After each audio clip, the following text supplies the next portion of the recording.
Oke, kalau nanti nggak itu saya dikabarin ya kalau ada yang nggak jelas.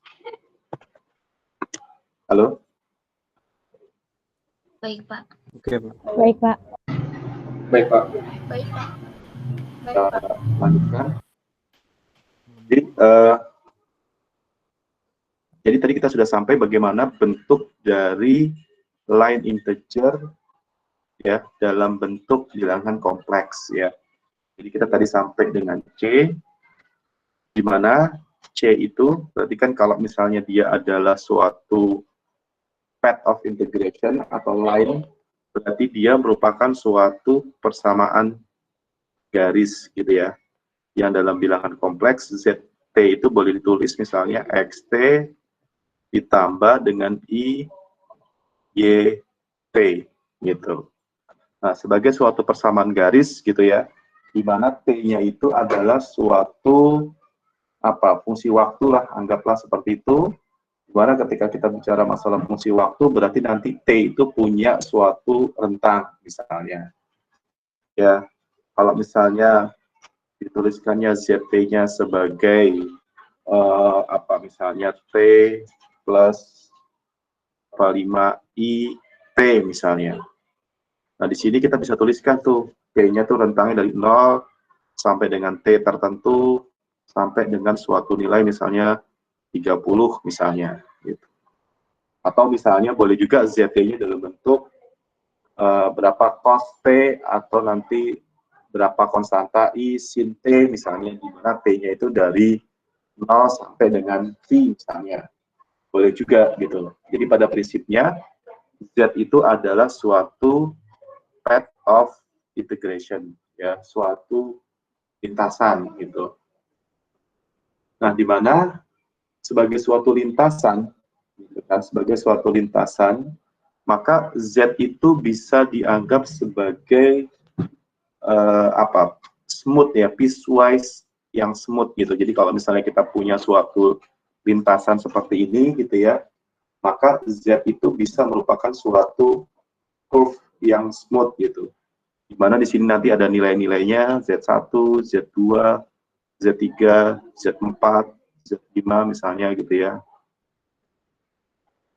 Dan seterusnya gitu. Sampai dengan suatu nilai Zn tertentu. Nah, persamaan garisnya ini yang disebut sebagai Z gitu.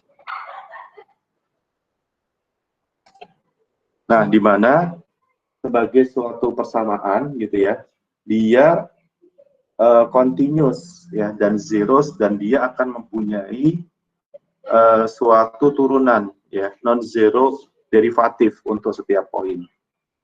Di mana dari suatu persamaan Z kita bisa mencari dz per dt-nya ya, sehingga turunan dari Z-nya tadi itu bisa ditulis sebagai x dot t dan y dot t. Dimana kalau misalnya kita lihat kemarin gitu kan, yang namanya suatu turunan itu kan bisa dituliskan sebagai, ini boleh dituliskan sebagai limit gitu kan ya, kalau lihat dari materi yang kemarin, dari suatu delta t mendekati 0 ya, dari z t tambah delta t ya kan, minus z t dibagi dengan delta t. Nah, ini kan dia akan mempunyai turunan gitu. Oke.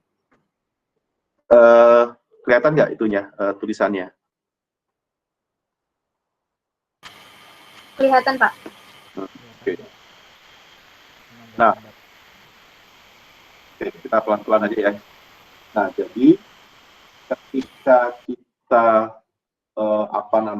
mau melakukan integrasi tadi ya kan, tadi tujuan kita kan adalah mau melakukan integral ya, integral dari suatu fungsi ya kan, fungsi Z dalam domain Z pada suatu lintasan tertutup C gitu ya.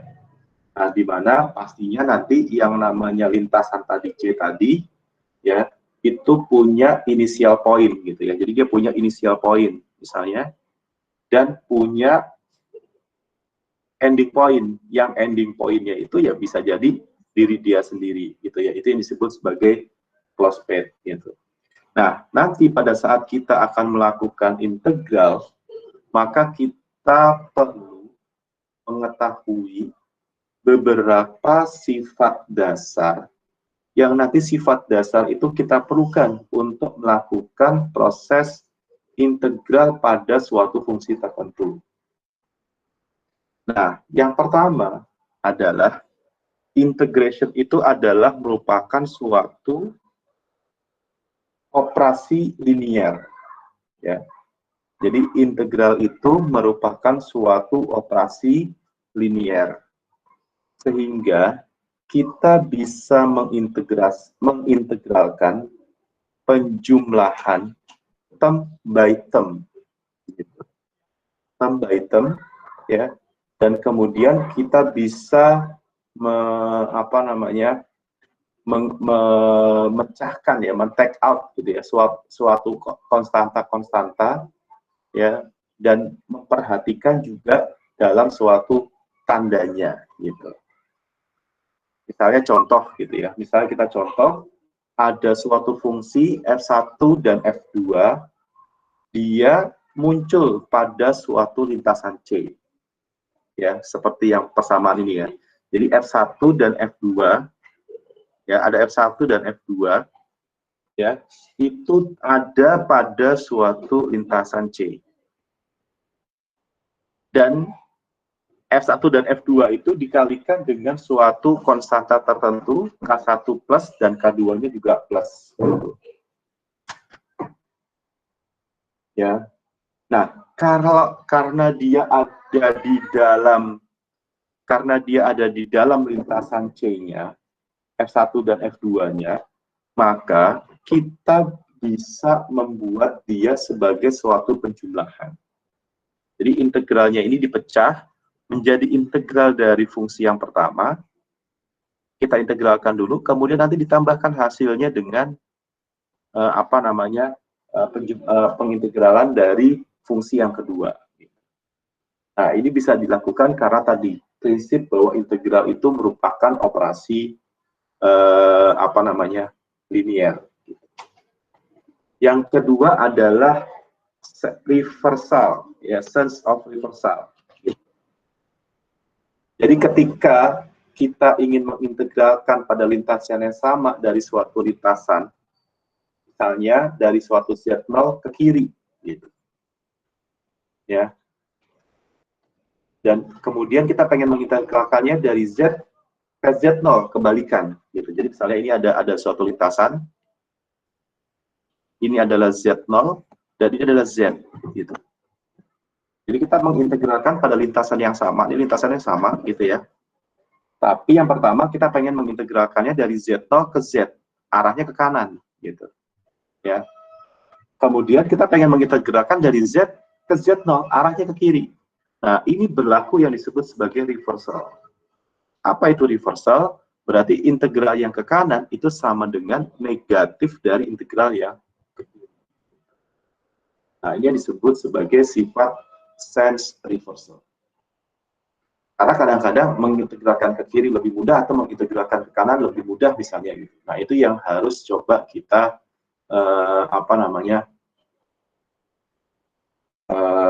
gunakan gitu. Jadi kita jangan terpaku dengan soal gitu, wah ini kok susah gitu ya. Ya, kita bisa memanfaatkan sifat-sifat ini gitu ya, supaya proses pengintegralannya menjadi lebih mudah. Jadi yang namanya problem matematika itu kadang-kadang kita harus melakukan manipulasi terlebih dahulu tanpa merubah maknanya ya, tapi kemudian kita gunakan diselesaikan. Nah, bisa juga kita buat integral itu dilakukan partisi. Gitu. Misalnya kita pengen mengintegralkan dari Z0 ke Z, gitu ya. Kemudian kita partisi di sini. Kita partisi, jadi dari Z0 ke Z1 sampai berhenti di partisinya, kemudian dari partisi ini dilanjutkan ke Z-nya. Nah, ini juga boleh. Gitu. Jadi ketika ada suatu fungsi fz dz dari suatu C, maka kita bisa pecah dia menjadi dua komponen, gitu ya. Satu integralnya terhadap lintasan satu, kemudian nanti ditambahkan dengan integral dari lintasan yang kedua. Gitu. Nah, itu yang disebut sebagai sifat dasar dari proses integral. Yang secara umum, sifat ini juga ada pada integral di bilangan real. Ya. Jadi tidak hanya terjadi pada bilangan kompleks saja. Gitu. Ya. Oke, sekarang kita coba lihat tadi ya. Kita bilang bahwa integral itu kan ada dua, ada definite, ada indefinite integral. Nah, sekarang coba kita lihat bagaimana kita menyelesaikan problem indefinite integral. Nah, ini ada satu teorema yang pertama, gitu ya, yang terkait dengan indefinite integration dari suatu fungsi analitik. Ya. Jadi kita melakukan integrat pada indefinite, ya, berarti tidak terbatas, pada suatu fungsi analitik. Bagaimana membuktikan suatu fungsi itu analitik atau tidak? Ingat materi yang sebelumnya. Misalnya fz itu dianggap sebagai suatu fungsi yang analitik dan dia berada di dalam suatu connected domain D. Gitu ya. Maka ya, akan muncul suatu indefinite integral, ya, maka akan terdapat suatu indefinite integral dari fz pada domain tersebut yang dia merupakan suatu analytic function juga. Jadi suatu fungsi analitik ketika dia dilakukan integral, maka dia juga akan menghasilkan fungsi yang analitik. Sehingga berlaku fz itu f aksen z itu sama dengan fz, atau turunan dari f itu adalah sama dengan fz pada domain D. Dan ini berlaku untuk semua lintasan pada domain tersebut, gitu, yang terletak di antara dua titik Z0 dan Z1. Nah, sehingga berdasarkan teorema yang pertama ini, kita mempunyai persamaan bahwa integral fz dz dari Z0 sampai dengan Z1 itu sama dengan hasil integralnya f pada Z1 dikurangi dengan f fungsi f-nya dan Z0. Ya. Nah, di mana formula ini juga sebenarnya berlaku pada integral biasa. Ya. Jadi kalau integral biasa dari A sampai B dari suatu fungsi, itu kan juga berlaku adalah f akhir dikurangi dengan f awal. Ya. Nah, ini adalah hukum pertama terkait dengan indefinite integration, di mana semua daerah lintasannya Z0 dan Z1 itu ada di dalam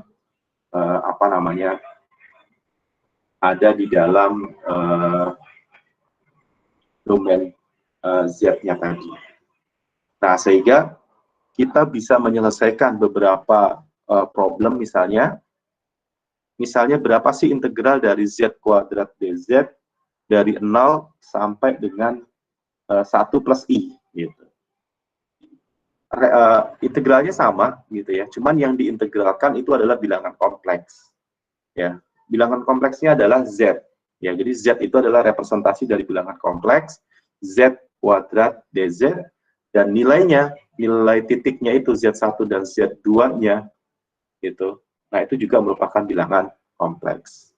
Nah, maka ketika kita punya Z kuadrat dz, maka ini juga berlaku seperti kita mengintegralkan X kuadrat dx menjadi sepertiga Z pangkat 3. Dari mana? Mulai dari 0 sampai dengan 1 tambah I. Nah, ini berdasarkan teorema tadi, maka ini sepertiga, ya kan? 1 tambah I pangkat 3, ya kan? Dikurangin dengan 0. Nah, ini sama dengan minus 2/3, ya. 2/3 ditambahkan dengan 2/3 I. Ini, seperti itu. Ya, jadi tidak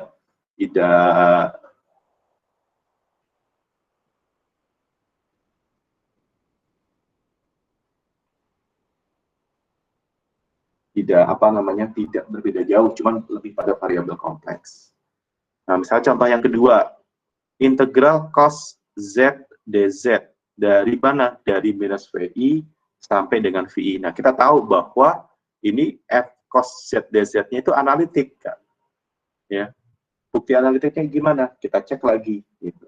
Sehingga nanti hasil integralnya pun juga pasti analitik. Apa integral dari cos Z? Integral dari cos Z itu adalah sin Z. Ya. Sin Z dari berapa? Dari minus VI sampai dengan VI. Nah, ini sama dengan gitu ya, sin VI kurangi dengan sin minus VI. Ya. Nah, minus ketemu minus, ya ini minusnya boleh keluar kan, jadi plus, maka menjadi 2 sin VI. Nah, ingat kemarin, kalau ada sin I gitu ya, sin I itu adalah sin hiperbolik. Berarti I-nya boleh keluar menjadi 2I, sin, tapi menjadi sinnya hiperbolik dari V. Berapa sin hiperbolik dari V? Nah, itu pakai kalkulator. Nanti nilainya 23,097 ya, I. Yes. Nah, ini lebih lengkapnya gitu ya. Nanti kita coba lagi. Oke. Teorema yang kedua. Jadi tadi kita sudah bahas bagaimana mengintegralkan. Nah, sekarang teorema kedua, bagaimana mengintegralkan dengan menggunakan suatu head, ya, menggunakan suatu lintasan, ya, suatu representation dari suatu lintasan. Ya, misalkan C itu adalah suatu lintasan yang yang halus lah, yang smooth gitu, yang dituliskan dalam bentuk Z sama dengan ZT, di mana T-nya itu di antara nilai A dan B. Maka FZ-nya itu continuous function pada suatu C. Ya, continuous function pada suatu C. Maka integral FZ dz-nya itu sama dengan integral dari AB F ya ZT dikalikan dengan Z aksen T, di mana Z aksen T-nya itu sama dengan dz per dt. Nah, ini teorema integral pada bilangan kompleks yang kedua. Kalau C-nya itu merupakan suatu lintasan yang berupa lintasan piecewise, ya, piecewise itu potongan-potongan gitu ya.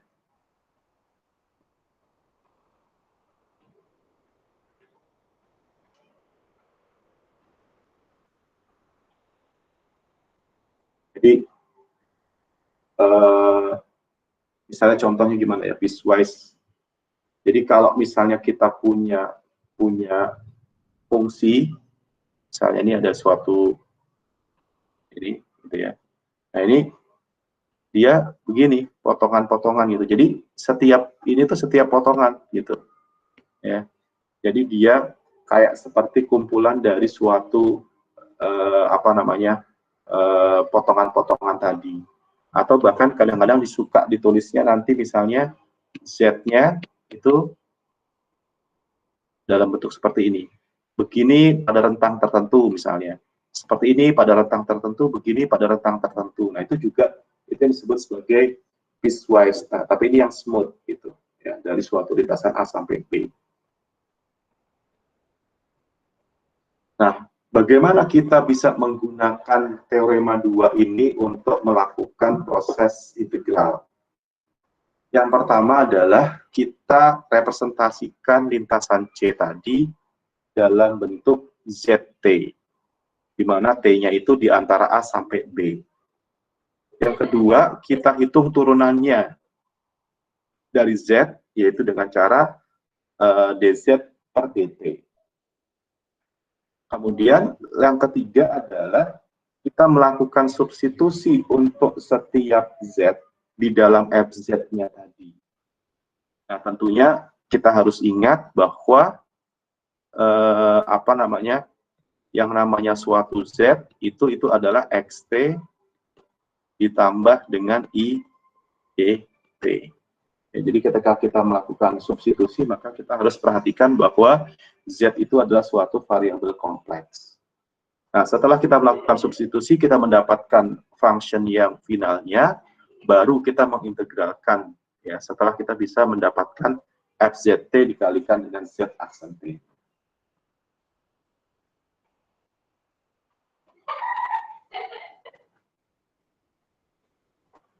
Contoh, misalnya kita akan mengintegralkan dz per z, ya kan? Kita akan mengintegralkan dz per z. Ya, dimana kita tahu integral dz per dz itu sama dengan 2 VI. Gitu. Ya, kita coba akan lihat bagaimana kita akan punya. Jadi sebenarnya kalau ditulisnya itu integral seper z dz gitu. Ya, integral seper z dz. Ya, maka kalau misalnya kita punya suatu seper z, ya, seper z itu adalah suatu lintasan yang berbentuk lingkaran dengan jari-jari satu dan titik pusatnya di 0, ya, seperti pada gambar. Dan kemudian kita akan mengintegralkan dia counterclockwise ke sana, ya, dari sini ke sini gitu ya, sampai dia balik lagi ke awal.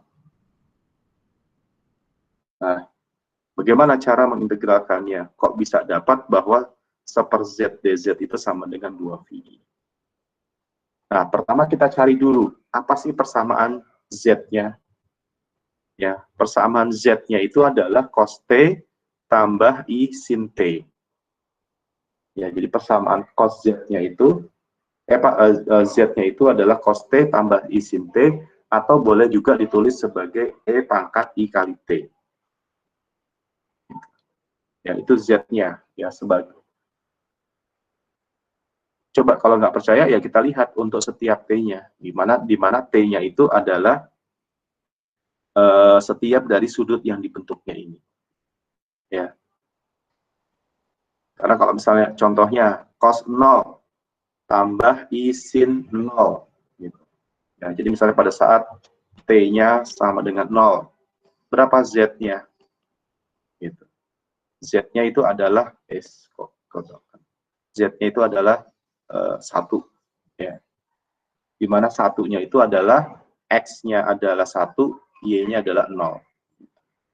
Tapi misalnya pada saat T-nya sama dengan setengah V, ya, berarti cos setengah V 0, berarti X-nya 0, sin 90, berarti setengah V 1, berarti jawabannya pada saat T sama dengan setengah V, ya, Z-nya sama dengan I V, ya, sama dengan I, gitu.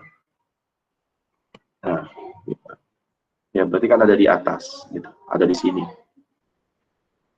Pada saat T-nya sama dengan V, ya kan di sini nanti. Dan seterusnya, gitu. Dan itu memenuhi persamaan itu. Nah, kemudian kita berarti punya ZT sama dengan E pangkat I kali T. Nah, di mana di sini kita bisa mencari Z-nya, ya, turunannya, Z dot-nya sama dengan EIT, ya, diturunin EIT, ya, dikali turunan yang ada di dalamnya. Turunan di dalamnya berarti yang I kali T-nya. I kali T diturunin sama dengan I. Ya, jadi Z aksen itu sama dengan I, E pangkat IT. Kemudian kita substitusi, ya, kita substitusi Z-nya, gitu ya, kita substitusi Z-nya, ya, untuk setiapnya. Nah, maka FZ, ya, kan tadi kan FZ-nya itu seper ZT, maka sama dengan 1 Z-nya itu sama dengan 1 per Z, maka sama dengan 1 per EIT, ini sama dengan E pangkat minus IT. Dah, maka berdasarkan teorema yang kedua, bahwa integral dari dz per z, ya, yang diminta adalah integralnya dari 0, ini kan dari 0 sampai dengan 2V yang di bawah, ya, jadi ini integralnya dari 0 sampai dengan 2V, ya kan, maka sama dengan yang 1 per z-nya, yang E pangkat IT-nya, ini dikalikan dengan Z aksennya, ini adalah Z-nya, ini adalah Z dot-nya. Nah, ini dikalikan sama dengan I, dari 0 2V dt, ya, T-nya adalah dari 2V ke 0, berarti ini T, ini sama dengan didapatnya dari I, ya kan, dari 0 ke 2, kan menjadi 2V kali I minus 0, atau sama dengan 2 I. Sehingga terbukti ya, yang ada di atasnya.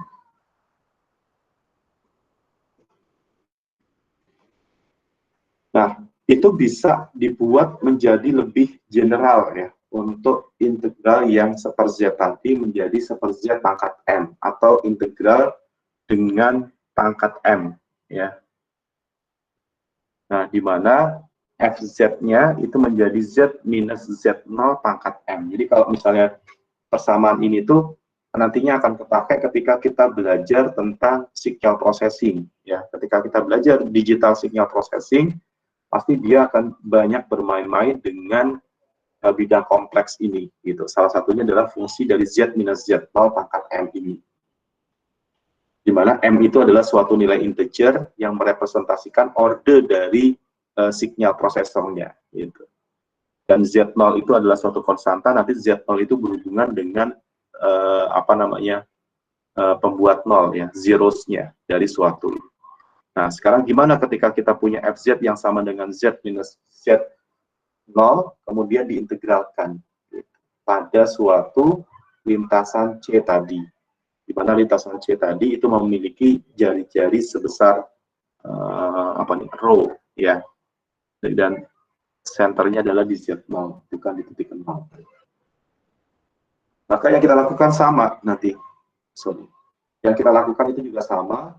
Jadi kita akan membuat persamaan dulu, gitu. Kita buat persamaannya apa? ZT. ZT-nya apa? Z0, gitu kan?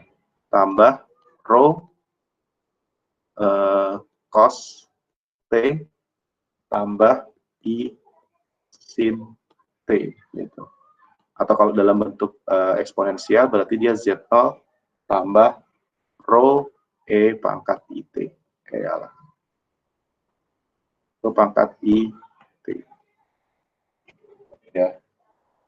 Sehingga ketika kita punya Z minus Z0 pangkat M, nah ini akan DZ gitu ya. Ini akan berlaku menjadi nggak pakai DZ dulu.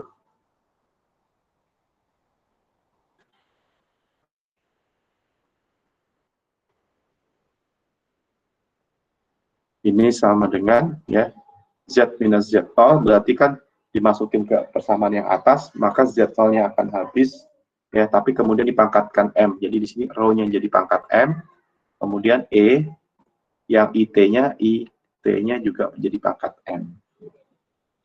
Nah, sehingga kalau misalnya kita cari DZ-nya, gitu kan, ya, maka ini sama dengan turunannya, turunannya berarti kan kalau misalnya rho pangkat M dikali E pangkat ITN sama dengan nanti seperti yang diturunkan terhadap T tadi. Nah, rho M tidak merupakan fungsi T, maka nanti dia akan habis, ya kan, maka menjadi tinggal I rho E pangkat I T D T. Ya. Terus nanti kita akan dapat proses pengintegralannya, gitu.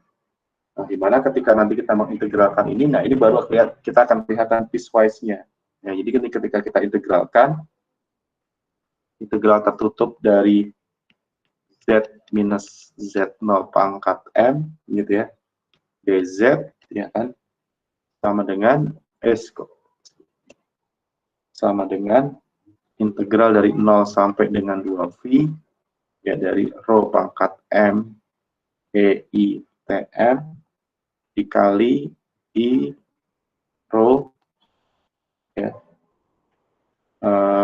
pangkat IT, ya kan, dt. Gitu.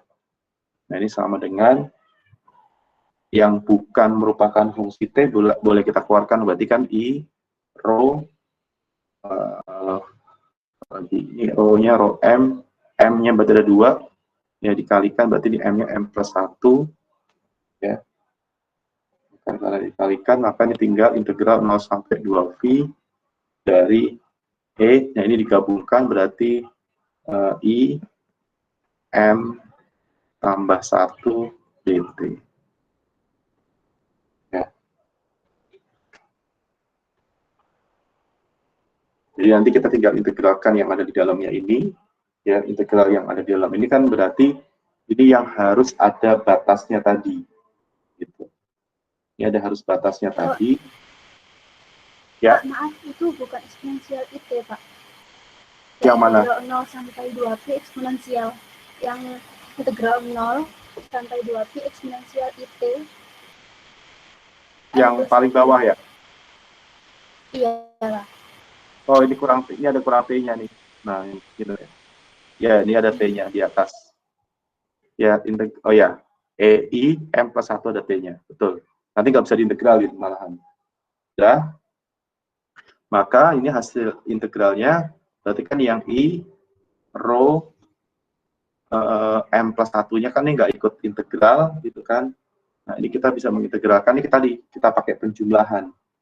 Gitu. Kita pakai penjumlahan, ya, karena ada integral dari 0 sampai 2V pangkat I M plus 1 T dt ini, ya kan, kita akan integralkan dia karena dia formula Euler, ya. Coba kamu cek kemarin tuh yang ketika kita bahas di bilangan kompleks, tapi yang formula Euler yang untuk pangkat I, gitu. Dimana pangkat I itu kan adalah sin dan cos, ingat nggak? Ya, jadi pangkat I pangkat I, ingat ya, pangkat I itu ya, Pak?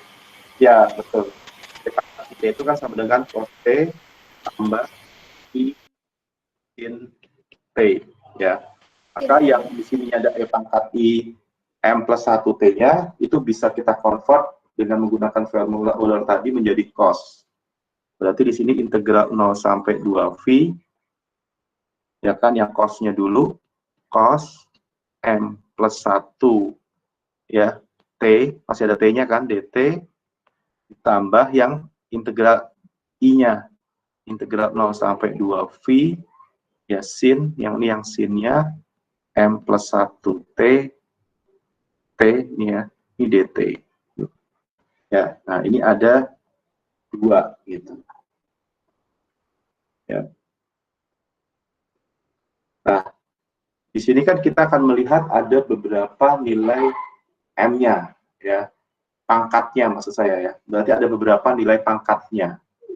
Jadi ketika misalnya order M-nya itu sama dengan minus 1, maka nanti kita akan lihat bahwa rho-nya adalah rho pangkat 0. Rho pangkat 0 kan sama dengan 1, gitu. Ya, rho pangkat 0, 1, ya, berarti depannya adalah I, dan cos-nya, berarti kan kalau misalnya di sini M-nya minus 1, berarti kan cos-nya cos 0. Cos 0 sama dengan 1. Di sini ketika bicara sin-nya, sin 0 berarti kan, ya, sin 0 berarti dia adalah 0. Maka ujung-ujungnya kita akan balik lagi mendapatkan 2VI, gitu. Ya, akan mendapatkan 2VI. Jadi artinya formula ini menjadi lebih universal, gitu. Nah, kalau nilai M-nya tidak sama dengan minus 1, kalau M-nya bukan minus 1 atau selain dari minus 1, maka kita setiap integral tadi, ya, ketika kita punya integral tadi, kita akan ada dua yang nol, gitu. Ya, salah satu, jadi antara yang cos yang nol atau yang sin yang nol. Kalau kita integralkannya dari 0 sampai 2V. Karena antara sin dengan cos itu kan dia integralnya apa istilahnya siklusnya agak kebalikan. Jadi ketika sinnya 0, cosnya 1, tapi ketika cosnya 1, sinnya 0 gitu. Nah, sehingga solusi finalnya gitu ya, solusi finalnya untuk integral apa namanya dari z minus z0 gitu ya, pangkat m dz gitu, itu nanti nilainya apa namanya bisa, nah gitu ya. Jadi dia nilainya akan menjadi 2VI, ya, akan menjadi 2VI pada saat apa? Pada saat m-nya sama dengan minus 1, seperti yang tadi. Pak, mohon maaf. Maaf, Pak. Slide-nya Ya. hilang. Oh, slide-nya hilang. Oh, sebentar, saya dulu.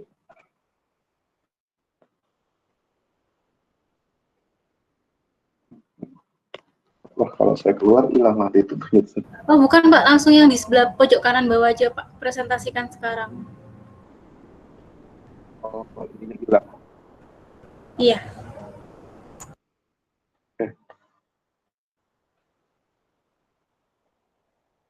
Nah, keluar? Iya, sudah, Bapak.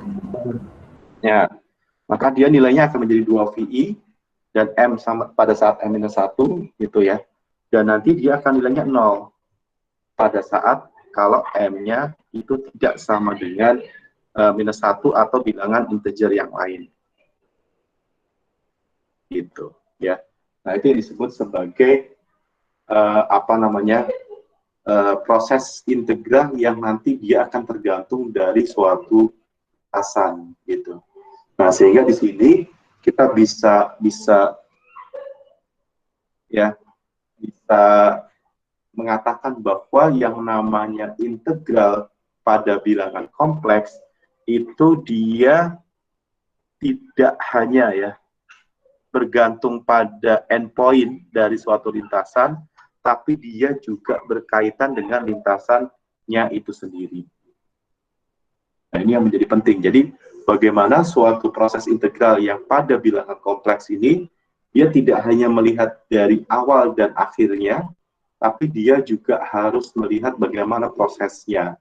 Ya, khususnya tadi, makanya kita mengenal the piecewise smooth apa namanya integration gitu, karena memang dia tergantung dari lintasannya. Oke. Wah, udah jam 3 nih. Nah, ini misalnya contoh lagi.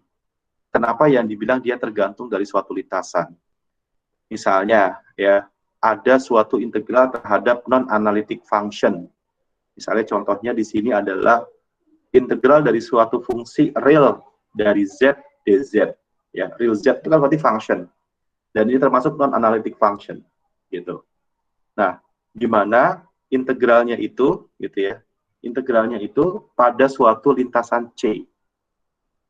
Dari 0 sampai dengan 1, ya, dan Z-nya itu, dari 0 sampai dengan ini,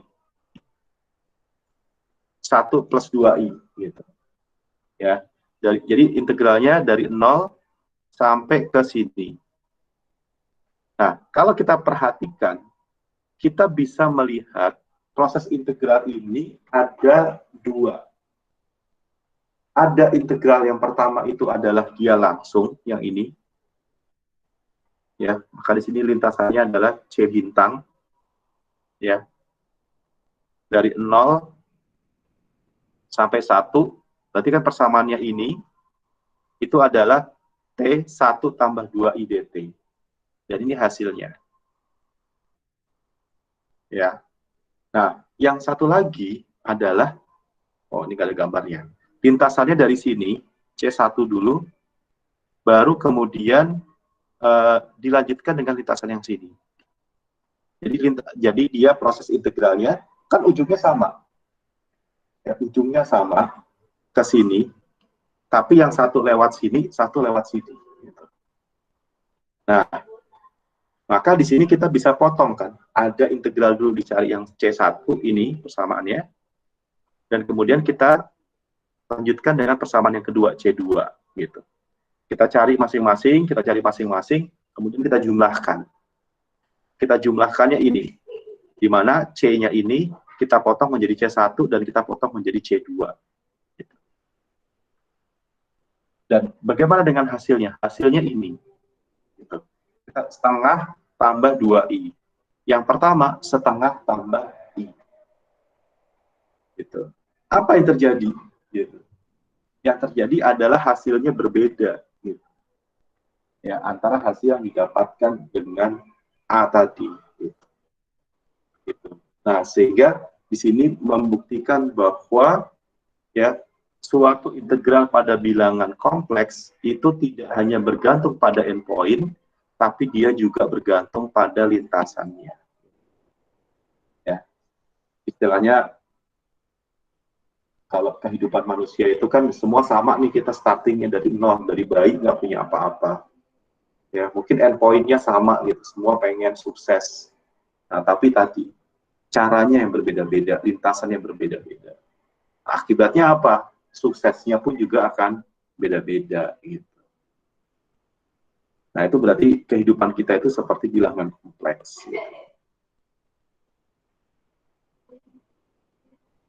Oke. Saya lanjutkan dulu Cauchy integral teorema ya, baru kita break buat sholat ya. Oke. Jadi pada integral itu kita juga akan menggunakan Cauchy teorema gitu. Ya. Dimana kemarin kita juga sudah membahas tentang Cauchy ini teorema gitu ya, dimana dia merupakan konsep yang sangat penting yang banyak kepakai gitu. Kenapa? Karena tadi suatu integral garis dari suatu fungsi fz itu ya, dia tidak hanya tergantung dari endpoint, tapi dia tergantung dengan lintasan. Nah, sehingga ini menjadi suatu complicated situation dan integralnya itu apa ya istilahnya akan sangat tergantung dengan bagaimana kita memilih titik-titik di antara lintasan-lintasan yang ada. Gitu. Ya. Nah, oleh karena itu coba kita akan membayangkan bagaimana beberapa model gitu ya, beberapa model dari bentuk-bentuk lintasan. Nah, yang pertama ada suatu yang disebut sebagai simple closed path, ya, sebagai suatu lintasan tertutup di mana lintasan itu tidak berinteraksi satu dengan lainnya. Nah, ini yang disebut simple. Ya. Jadi dia tidak berinteraksi antara garis yang satu dengan garis yang lain.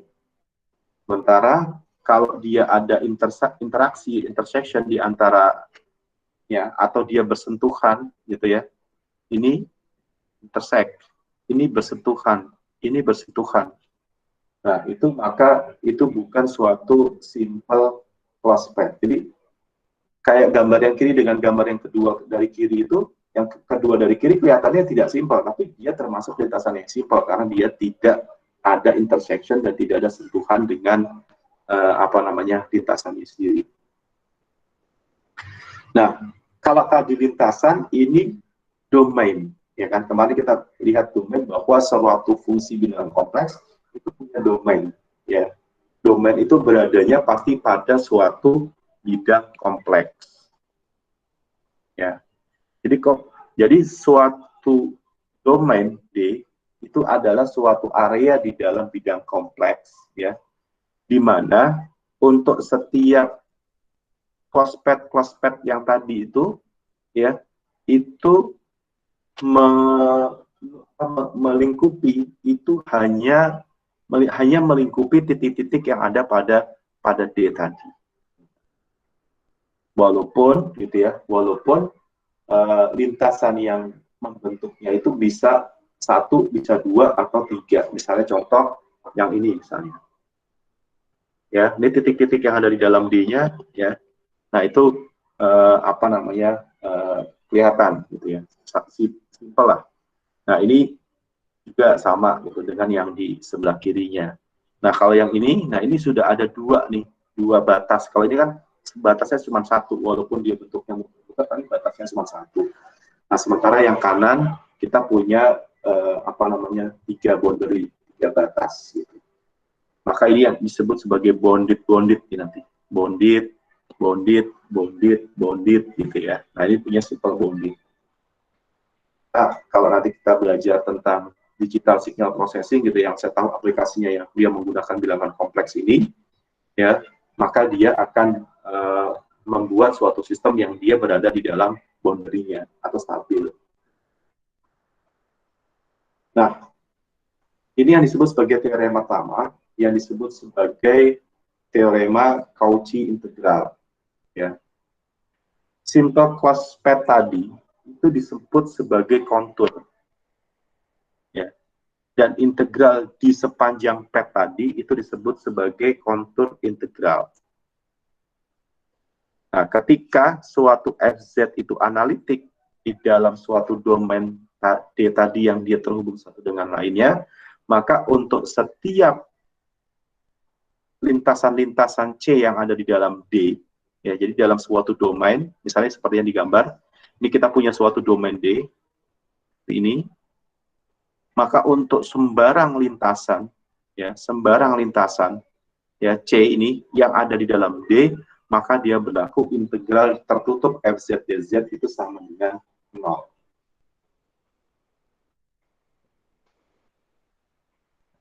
Jadi, kita bisa memahami bahwa ya kan ini yang disebut sebagai kontur integral gitu, atau integral di dalam suatu lintasan yang berbentuk kontur.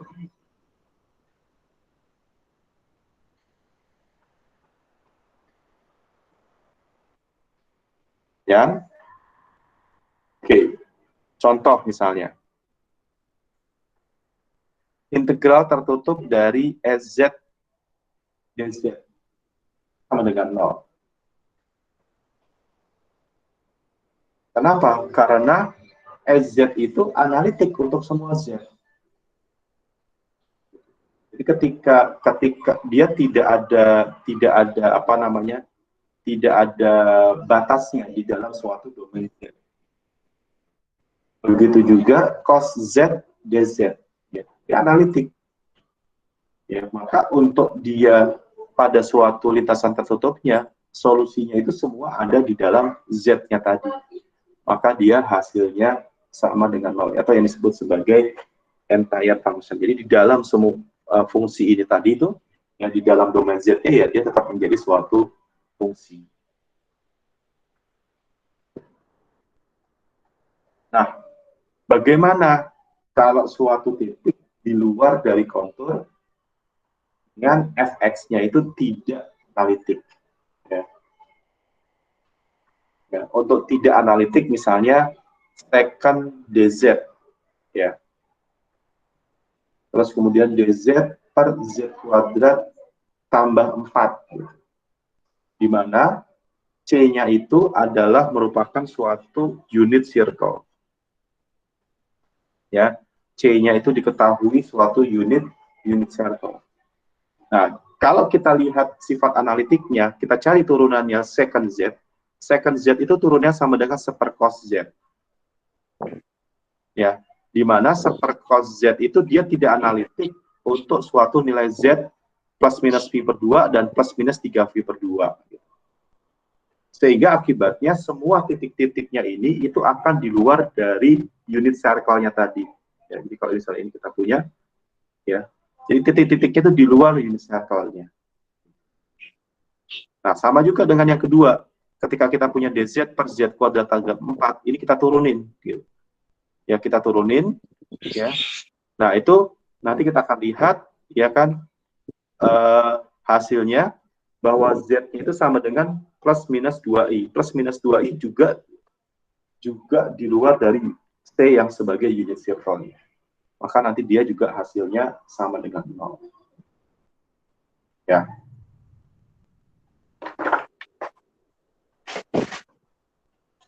Nah, untuk yang ketiga, bagaimana integral Z dz gitu.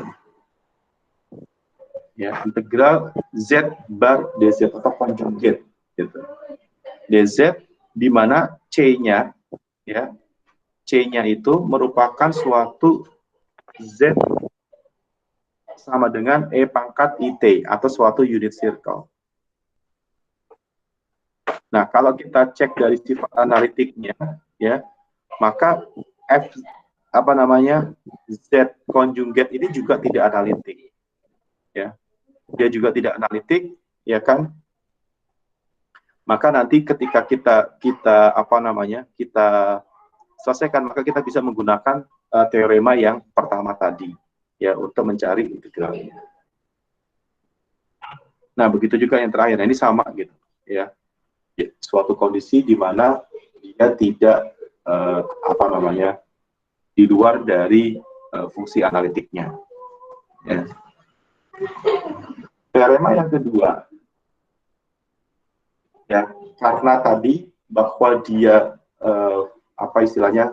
tergantung dari konsepnya tadi, dia nol ketika dia berada di dalam suatu area tertentu. Nah, yang kedua, dia tergantung pada lintasan. Ya. Jadi teorema yang kedua ini menjelaskan bahwa integral pada bilangan kompleks itu tergantung dari lintasan. Independence, tidak tergantung dari lintasan jika, saya ulang. Tadi kita tahu bahwa integral pada bilangan kompleks itu kan tergantung dari lintasan, ya, tergantung dari lintasan itu sendiri. Nah, teorema 2 ini menegaskan bahwa dia tidak tergantung dari lintasan jika FZ-nya itu analitik pada suatu simple connected domain. Dan dia bisa dihitung nilai integralnya di dalam lintasan yang tidak independen tadi. Jadi dia boleh dia diintegralkan tidak tergantung dengan lintasan kalau FZ-nya itu analitik pada simple connected domain. Ya.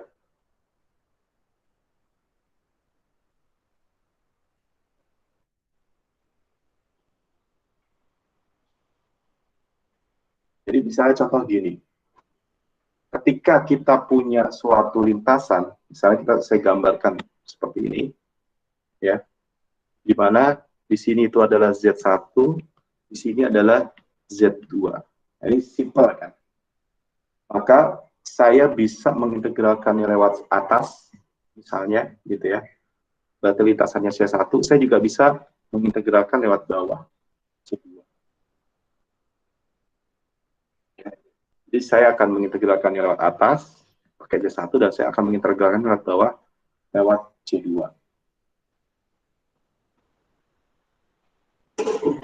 Maka berdasarkan teorema yang pertama tadi, ya kan, kalau dia itu merupakan lintasannya itu simple, maka dia akan berlaku bahwa integral dari C1 F Z dz ditambah dengan integral C2 F Z dz itu sama dengan 0. Kenapa? Karena kita tahu bahwa ketika dia diintegralkan, ini bukan sorry, salah. Gini, saya hapus.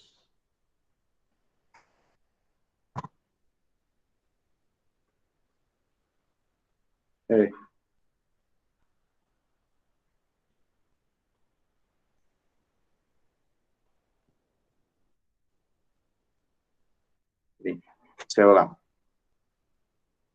Saya punya sebuah lintasan, ya.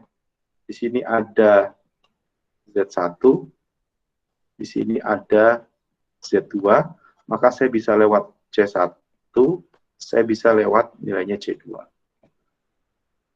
Ya. Nah, di mana ketika dia suatu limpasannya sederhana, ya, lintasannya sederhana, ini Z1 dan Z2 ini, ya, maka nilai C1 ini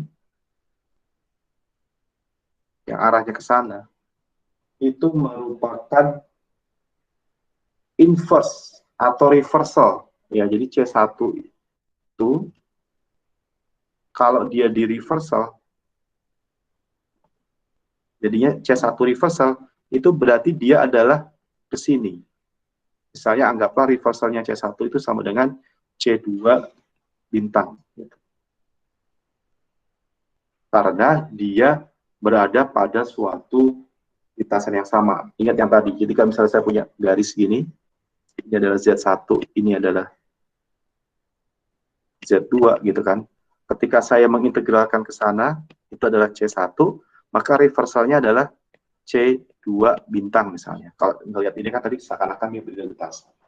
Nah, sehingga integralnya untuk yang lewat C1 FZ DZ ditambah dengan integral C2 reversalnya FZ DZ itu sama dengan 0. Karena memang dia reversalnya. Maka dengan kata lain, kalau begini caranya, berarti integral antara lewat C1 dengan lewat integral dari C2 akan mendapatkan hasil yang sama.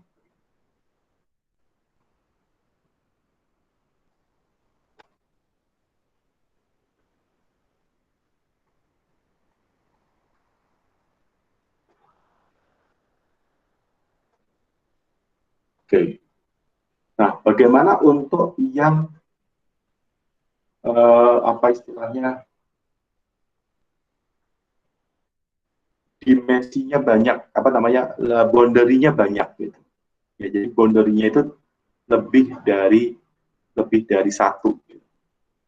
Misalnya ketika kita akan melakukan proses integral, ya, tetapi dia boundary-nya tidak sama, berarti bukan lintasannya yang, ya, kalau tadi kan lintasannya, nah ini boundary-nya yang apa namanya berbeda. Gitu. Anggaplah misalnya di sini kurvanya C2 itu ada di bagian dalam dari kurva C1, tapi di dalam. Gitu. Nah, ketika dia berada di dalam dan FZ-nya itu sudah analitik di dalam domain Z-nya tadi, di dalam domain D-nya tadi, di mana D-nya itu mempunyai dua boundary tadi. Nah, kalau itu yang terjadi, maka dia berlaku integral tertutup C1 FZ DZ sama dengan integral tertutup dari C2 FZ DZ. Kenapa? Karena baik C1 dan C2 itu dia belong kepada suatu domain tertentu tadi. Nah, begitu juga untuk apa namanya jumlah connected yang lain gitu. Ya baik dia double maupun dia triple gitu. Jadi dia apa namanya bisa di-expand gitu ya untuk C1, C2, C3 misalnya gitu ya. Untuk kita nantinya bisa menghitung bagaimana proses pengintegralan ini. Oke, baik, kita break dulu ya. 15 menit untuk sholat. Ya. Terima kasih, Pak. Ya, break dulu ya.